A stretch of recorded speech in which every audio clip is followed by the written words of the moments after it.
Eye-opener tonight after the truth comes out about a cross-border wedding. The ceremony happened about a month ago, and the Border Patrol feels betrayed. The wedding involved an American man and a Mexican woman.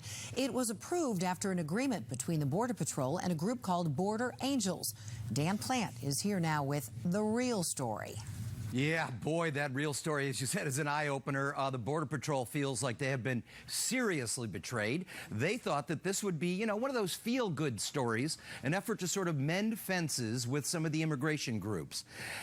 That was until the truth came out. It turns out the groom in this wedding that was supposed to be so nice is a convicted drug smuggler. It was designed as a show of unity at a time when unity on the border is at an all-time low. For the first time in history, the so-called Door of Hope was opened for a cross-border wedding. As it turns out, this romantic scene has a very dark backstory. And I would suggest that that group now has burned bridges with this agency, and certainly, with the agents. They felt sucker punched. That basically, if you see the pictures, they were aghast that they were basically being armed security at a cartel wedding. 1 month after cameras captured this historic wedding, it turns out the groom is not what he appeared to be. Little known to the Border Patrol, he is a convicted drug smuggler on bail, waiting to be sentenced. It was a mixed load of over 40 pounds of heroin, 40 pounds of cocaine, 40 pounds of meth coming into our communities, and yet we've got them here celebrating a wedding put on by the Border Angels.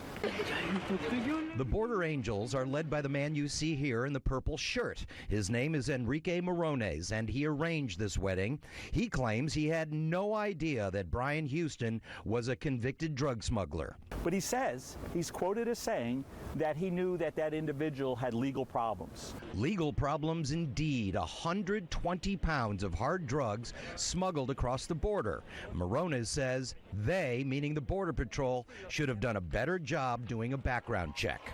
So here you have a cartel guy, nobody brings that amount over unless they're cartel, doing a wedding here with us as backdrop, and is basically almost like, looks like we're his men of honor, providing security. When the Border Patrol agreed to have this wedding, this cross-border wedding here on the border, they did so as a gesture of good faith toward the Border Angels, a group that they've been working with for a lot of years. Well, as a result of what happened, that good faith, as you might imagine, has been broken.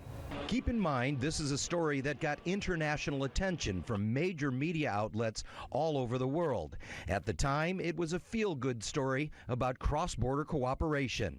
Not anymore. There are large mainstream media that ran with that story gleefully. Love transcends boundaries and borders and all that. I don't think they're going to follow up with this story that that man was a cartel narcotics smuggler. No, not yet. In fact, I think we're the first television station to do this. I reached out to the Border Angels earlier today, and checking my phone, so far no response.